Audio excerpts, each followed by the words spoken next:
really being your friend on days when you make mistakes, right? Because those are the days that is gonna decondition you from this conditioning that if you take leave, you're on your own. You may die. To take leaves for yourself. What does audacity mean? It's like making a decision even before you're ready. Anything and everything that I want in my life can come through effortlessness. If you had to rebuild from zero, what would you do first? Mindset. You are bound to outgrow people. The question is, how are you taking it? Are you feeling guilty, or are you feeling like I'm better than you, so fuck off, I'm not going to talk to you? So welcome again. We were doing a podcast next to our pool. The camera died, memory died, so we just changed the place. We're at a really pretty cafe. Yes, Rimba. Man, check it out. Rimba, yes. Yeah. So I wanted to ask a little bit about, relationships and the mindset and how do we deal with the people in our life, right? So especially when you're starting a new venture, you tend to ask for advice. You're always seeking advice, guidance from the people around you, but sometimes that turns into approval because, it's a person that you look up to. So how do we stop seeking approval from people? I love that you are bringing up advice and approval both together, because I have personally experienced this quite a lot in my journey when I would be talking to this really renowned investor seeking advice, but one part of me wanted him to approve of me and my idea and my way of working, right?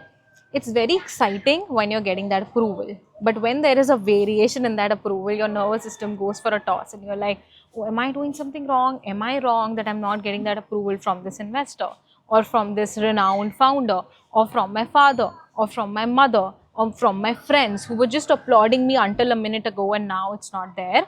And then you get into this chase of, okay, I need to seek approval. That also may look like you not choosing yourself, doing something that maybe is approvable by someone else. And that is how slowly we start losing ourselves in the process. And then we realize the cost of seeking that approval was losing ourselves entirely. And we do this in marriages as well. Oh my God, the number of people I've worked with, especially women, who said that I didn't even realize when I became someone else totally in my marriage.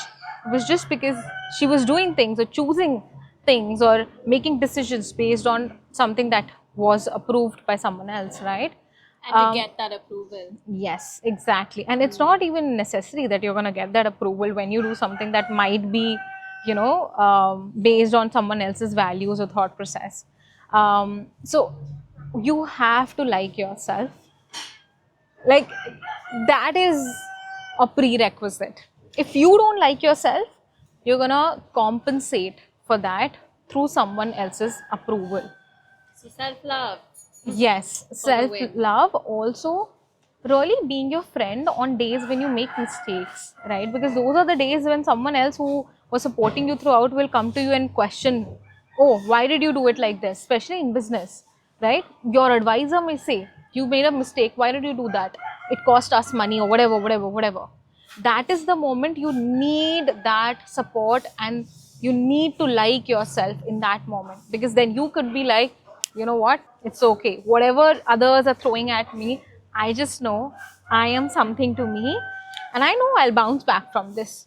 If you don't have that inner voice, it's like, that rat running you're just going to be part of that. Some days you receive that high when you get that approval, some days you are in that low when people start questioning you. You have to like yourself. And when I say like, unconditionally, you can't place conditions on yourself. Like, when I got 10 kgs lighter, I was like, oh my God, Yuvika, it was very difficult for my body to lose any weight until, I started experimenting a lot, lots of visualizations and whatnot. And I was just so happy, this is my body now. I had that moment when I asked myself, what if I am fully enjoying this, I am celebrating this win. What if I don't have to base my love for myself on this new body now? And I did gain, maybe, I don't even know, like 12, 13 kgs after my retreat. There was a lot that happened in my life, and my body had to be in full rest and surrender mode. And during that time, I gained all that weight, maybe even 15 kgs, I don't know. And I actually still liked myself. And it was so beautiful to watch myself actually like myself even when I had gained that weight. And I know that I'm getting in a much fitter shape now, day by day. I know.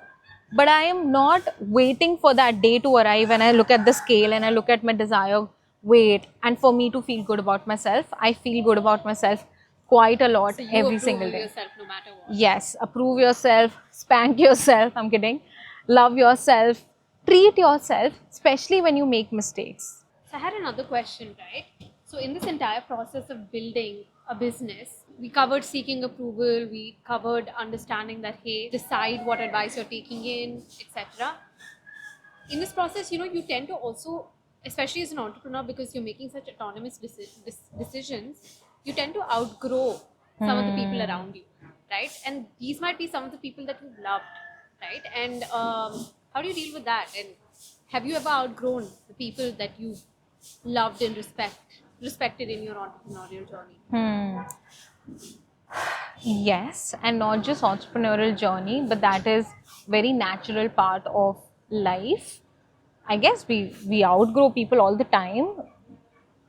The question is, do we have allowance for that, or do we get into this whole guilt trip of, like I remember me and my school best friend, we had just started growing in different directions. Like when we say outgrow, we sometimes mean that I've gone like beyond her and like I have somehow become better or whatever. Not really, because they have their own journey of growth. I had my own journey of growth. So instead of it going parallel, it started going in different directions, right? And also, what you want to grow into also changes. Some people wanted to grow into a relationship and marriage, right?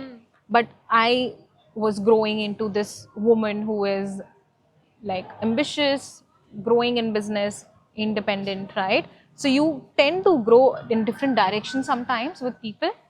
That does not always mean that you will stop connecting with each other or you will stop loving them. You really have to be present with what is required then. Like one of my school friends and I have grown into way different directions, but we love each other.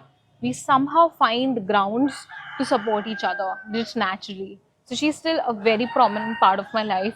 She's not doing a business, but I share a lot of things about my business with her, and somehow as I'm speaking to her, I hear my own answer, right? While I've outgrown a lot of business friends, we were just like growing in different directions and at different pace. I've outgrown my own coaches, and I say this to my clients as well. Outgrow me. I would be so happy. And Kartika Nayyar, she was the one who put that seed in my mind. She had once written to me in our WhatsApp, in our Telegram group, where there were like 200-ish people, like, I am waiting for you to outgrow me in my sales results, like the sale targets that she was hitting. And I was like, oh my God. And this was, I don't know, like 4 years back or so. And it has still stayed with me. You are bound to outgrow people. The question is, how are you taking it? Are you feeling guilty, or are you feeling like, I'm better than you, so fuck off, I'm not going to talk to you? Or are you just acknowledging yourself, this is how I'm growing and this is how the other person is growing? And you move on, you flow, you have fun. You're going to meet new people. When you outgrow people, you're going to meet new people who are more in a similar stage like you. And your discussions, your experiences are just going to be incredible. And you never know, you can reconnect with those people that you outgrew or you grew in different directions with. You reconnect with them and you're like, yo, now it seems like we're growing in a certain direction and we can grow together and contribute to each other. Amazing. So, a lot of entrepreneurship is kind of like jumping into the deep end, right? Jumping into the unknown, because there are so many factors that are uncertain. So, how does one take the leap, even though they don't know, like even though there's uncertainty, and there's always going to be that uncertainty? So, what advice do you have on that? So I have three things to say here. One is, if you're watching yourself not take leaps and you're in a very safe comfort zone, in that case, allow yourself to take small, micro leaps. So you're watching yourself take a leap and you're watching yourself be safe. And that is going to decondition you from this conditioning that if you take leap, you're on your own. You may die, right? You may be in a situation where there's no going back. This is what being insecure is, right? And that's a very learned state of being. So take micro leaps. Eventually the momentum will build and you will naturally take bigger leaps, right? You won't question yourself, I don't know if this will give me result or not. You will take leaps for the joy of leaps, and it's just so fun and enjoyable to take leaps for yourself. You're not even taking leaps for someone else, you're taking leaps for yourself, for your life, right? Like, what better gift can you give yourself? So a micro leap may look like something as small as and as simple as making a video about your product and posting. Many people don't even take that one tiny step. It's not costing you anything. Of course, you're going to have your own internal process of what if nobody buys, nobody watches, blah, blah, blah, blah, blah. It's totally all right, right? You're taking that, it's a leap because it's not something that you do constantly or it comes naturally to you, but you also know it will serve you. So imagine taking those leaps, like sending an email to somebody, for a possible collaboration, or you're pitching your service to somebody. You're not taking the leap to get the result, you're taking the leap to watch yourself take the leap, and then you will be like, oh, I am this person who takes leaps very effortlessly. So that there is an identity shift as you watch yourself do that. And your nervous system is also then accepting taking leaps as normal part of the process.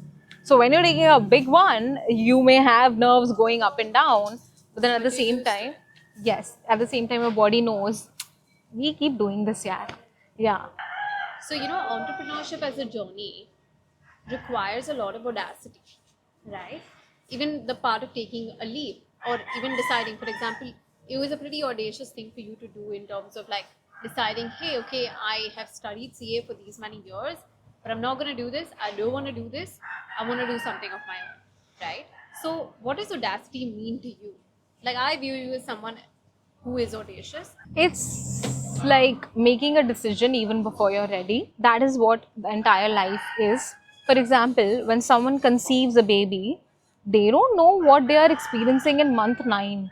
They don't know what changes they're going to be experiencing and what new decisions or ways of... They don't know what type of baby they're going to have.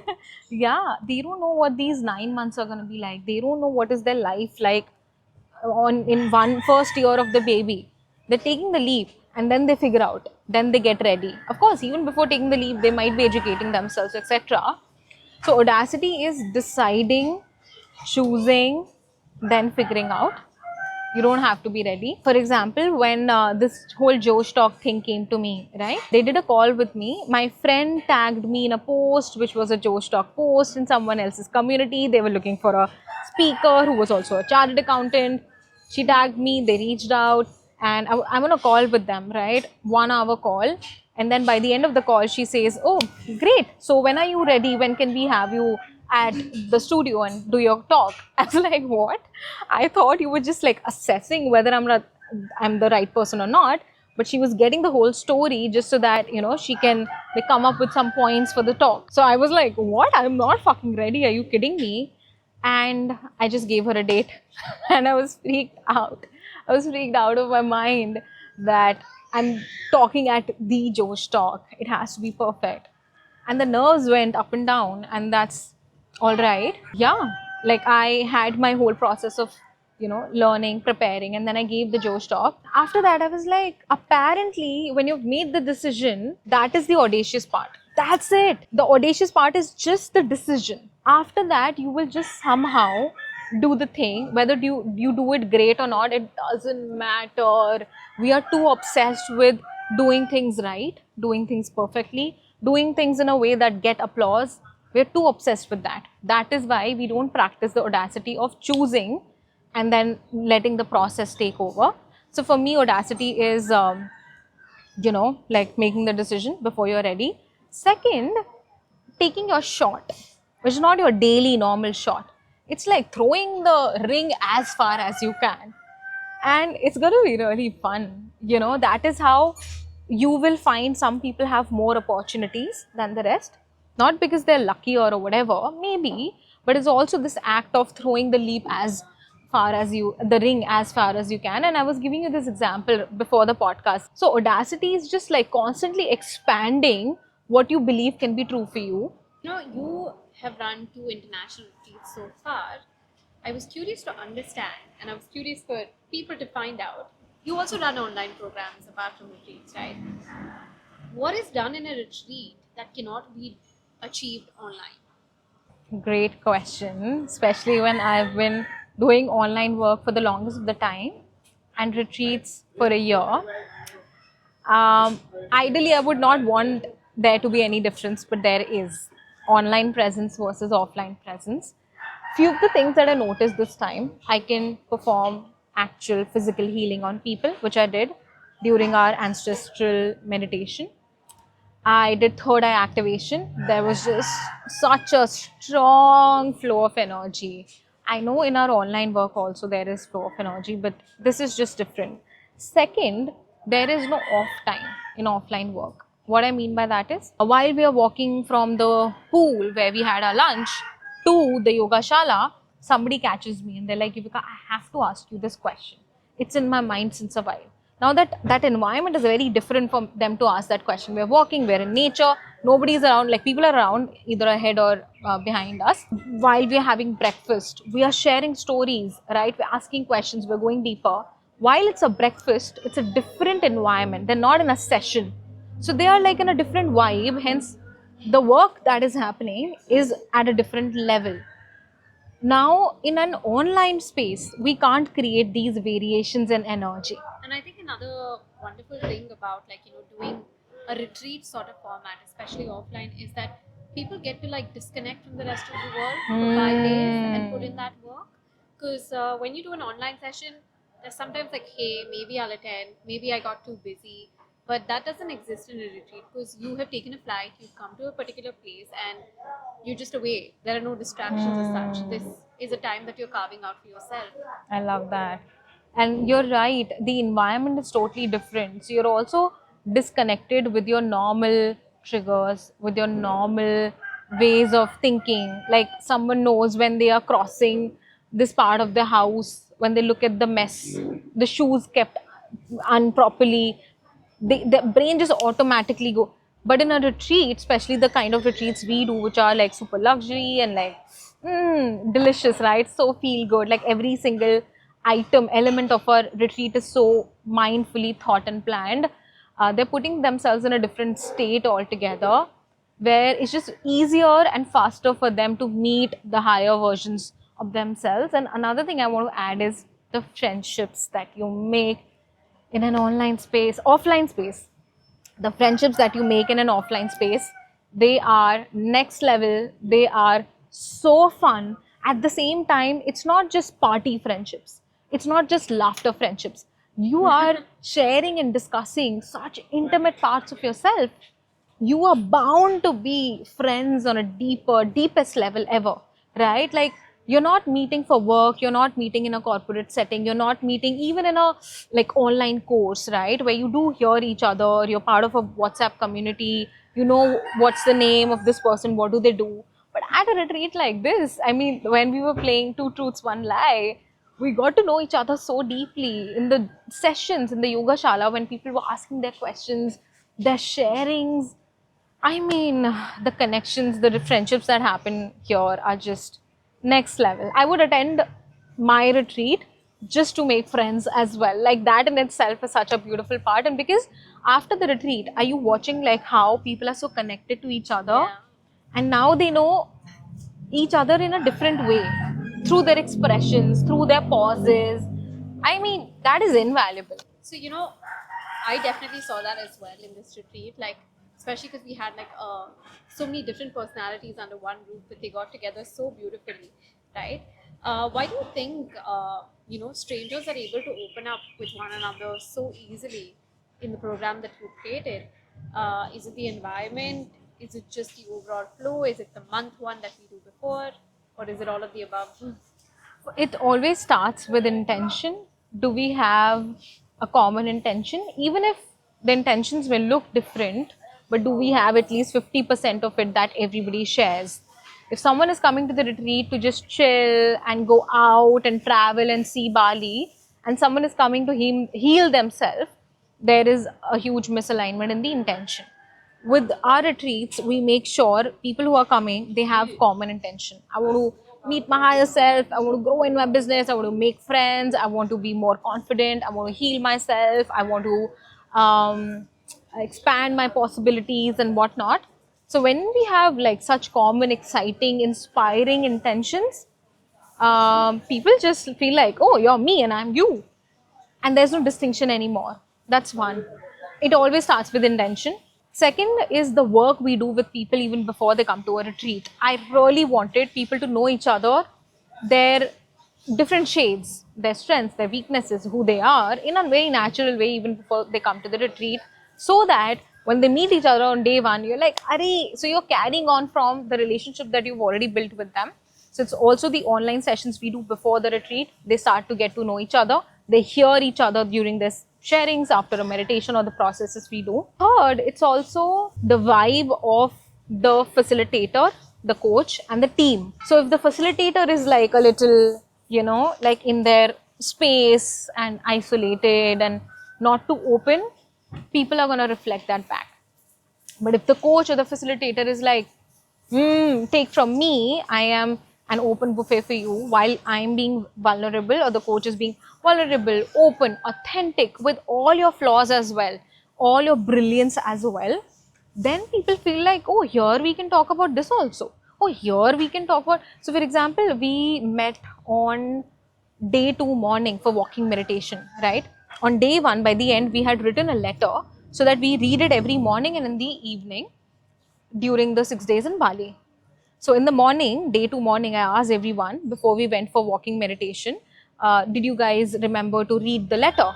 So some people said, yes, I remembered and I read it. Some people said, oh, I forgot. And I told them, I actually didn't read my letter because I was too lazy to open the envelope and bring the paper out.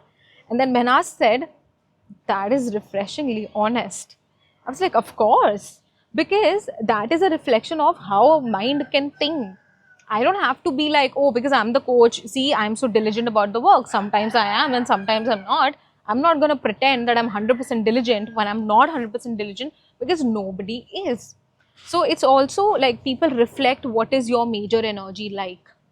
If you want people to be vulnerable and open and in such intimate places, you got to be that first, and then people feel safe enough to be like, okay, I can surrender, I can be whoever. And that's why the kind of secrets that opened up during the retreat, the things that people shared, right, deepest intimate stuff, I couldn't have planned that this would come out of people. Absolutely, I agree. So, this is a fun one. What surprised you the most about hosting this retreat? Were there any fun surprises? One thing that I absolutely loved, that didn't surprise me, but I sort of had to see it happen, which was like a beautiful surprise, which was I was able to be a channel all throughout the 6 days. I felt like super zoned in, and it was just so blissful to watch. And also during this retreat, I observed another way for my body to give me signals during channeling.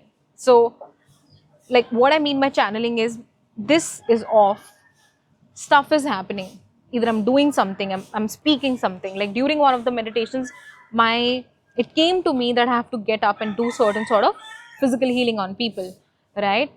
One of the ways that my body spoke to me during this channeling was through breath. I would not time stuff, right? My body would just tell me it's time to play the gong, whether it was the obituary exercise that we did on day 5. A person is lying down, somebody is reading the obituary, right? And I would give them space after the obituary is read. Now, how do I know when to play the gong? It was just my body, my body would breathe so deeply, not even this, like this, I'm doing myself. A breath would come, and it used to be such a long, deep breath. I don't even know how to explain it. And that was my intuition telling me it's time now. While I was doing third eye activation, my body would normally breathing, and then a different sort of breath would come, which I can't even do right now. I can't even replicate. I knew that it's time, or I would have like a surge of energy that felt like current go through me, and I knew that it's time. So that was very fascinating. Not really a surprise, because this is not the first time I've experienced it, but it was just delicious to watch it happen throughout the 5 days. Another surprise was some of the participants were opening up before the retreat. When I watched them open up fully with all their heart, even beyond the retreat, now that we're doing month 2 of online sessions. Oh my God. It was so good, and it won't be a surprise anymore in my future retreats. When I'm watching someone open up slowly, I won't be surprised that they fully open up during a retreat because of this one. But it was just a delicious, delicious surprise to watch them open their hearts and invite new perspectives and be their different shades, especially Behnaz. When I saw her from day 4 onwards, I was like, this woman, she is just opening so beautifully. Yeah. What about you?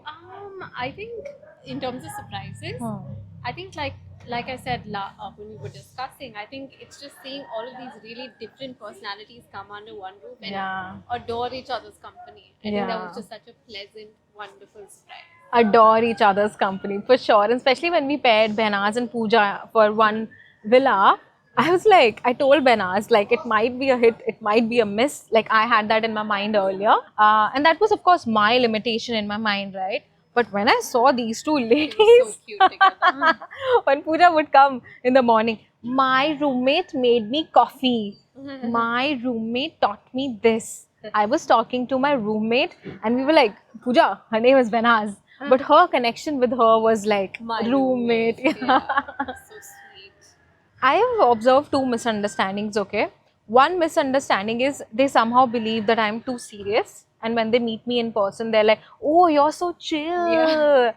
And apparently, Sandhya told me that Vishal thought I'm like, I don't know, but he eventually realized that she's very grounded and chill like us. Yeah, I've heard that. Second is sometimes people assume that it's just the opposite of this. Like, because I'm chill and open, my work might not be deep. So when they work with me and they go so deep within like 10 minutes of the process happening, they're like, "Psh, I didn't know that working with you in such a, you're not like, I don't use jargons. I don't tell them, oh, your problems are so big. I don't make anything significant. So sometimes adults have this thing that, oh, if it's not too big or too serious, then she might not be that impactful or deep. But my work is deep. So when they experience that depth, they're like, oh, interesting. This was surprising. Yeah. That's cool. What did you, what was that question? Misunderstand. What did you misunderstand about me? I don't think I misunderstood you because I saw you in Rahul's community Yeah. and I saw how fun and chirpy you were. So I don't think I had either of those misunderstandings. Okay, cool. It's like I heard you, like I Yeah. saw you just share, right? Yeah. So I didn't have those. What's something you've changed your mind about in the past 5 years? One, I believe anything is possible. I've always believed that. I just believe it in a You much truly believe deeper it. level. Yes. Second, anything and everything that I want in my life can come through effortlessness. Anything and everything. The millions, the multi-millions, the partner, the team, anything and everything comes from effortlessness. Third is I am meant for global business. Again, I've believed that since forever. I just know it more. Fourth, I never feel lonely. I am so complete with myself, whether I'm living in a secluded area in a jungle in Bali or whether I am in a very crowded place in Vietnam. I am complete and full and I don't feel lonely. I'm enough for myself while I have more incredible people in my life. That's so beautiful. What's one belief that you no longer hold? That I might not be made for real estate because it's a man's industry. Amazing. I love that you're breaking that ceiling. What's one thing you're still working on? My physical health, it's like going up only, but it's sometimes like it takes dips, and also because it's not something that was normalized in my subconscious, that of course you health is the most important thing, because it wasn't normalized and it is some sort of a new foreign concept. I have that like this motion going on. It's Yeah. still going up. So Yes, that's still good. going up. When you feel most like yourself? when I'm in my silence, when I'm with myself, when I'm in sessions with my coaches or with my clients. It's not that I'm feeling like myself, but I'm so zoned, like I'm so shunya that I feel like myself. Like I'm not there, but I'm You're there. I get it. I get it. How do you reset when life feels overwhelming? I know this one, a walk. Oh, I wasn't even thinking of that, but yes, walk is my everyday reset. Yeah. Amazing. Being in nature, walking, being alone with my thoughts, processing stuff. Is there something that still scares you? Of course. If something is not scaring me for a long time, I'm like, Yuvika, are you even out of your comfort zone? Right now, what is scaring me? It's not scaring me. Yes.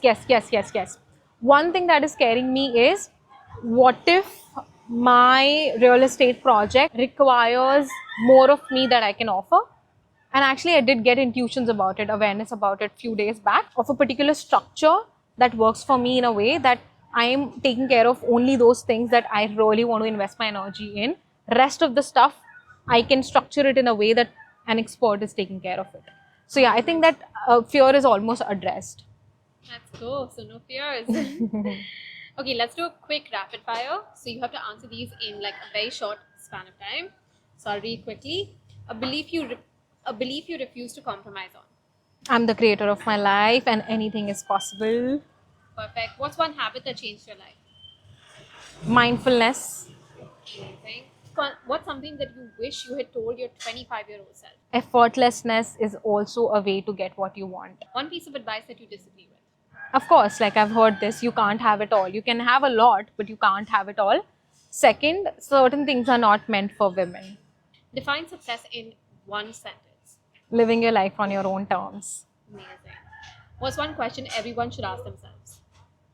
Who am I? I knew you were going to say that. If you had to rebuild from zero, what would you do first? Mindset, subconscious reprogramming, lots of visualizations, asking myself, who am I? What do I want? Rapid fire. Okay. Who am I? What do I want? Who am I? What do I want? Let's go. Perfect. That is the end of this podcast. One outfit change, two location changes, and we're finally done. And same beautiful Laksha here in the house. So if you felt like you got some value from this, we have a few offerings for you. One, if you're a coach or a facilitator or anybody who wants to do their own retreats or events, we have a free guide that the link is in the description. You can learn how we create bigger than life luxury international retreats. Even if you're doing a smaller event wherever, it's still very useful to you. Second, we have an audaciously rich webinar coming up. The details are again in the description. It's totally free. I would love to have you even in the spotlight and work with you one-on-one. And if you're not showing up for one-on-one, that's okay. You're going to receive a lot of value in terms of how can you step into your audacious self so that you can have whatever you want. And we have upcoming retreats in Bali and India and maybe some other countries as well. If they are launched yet, the information is in the description. And we have a free WhatsApp community where I share a lot of insights and tools with people. And there's also a section where you can ask me questions and get guidance. If you don't have a coach, that's a great place to be in. Even if you have a coach, you can still ask me questions. You can get different perspectives. So yes, I'm Yuvika, your mindset shifting coach who also does retreats for you internationally. This is my most beautiful Laksha, my team member. I'm going to see you all in person very soon. Bye.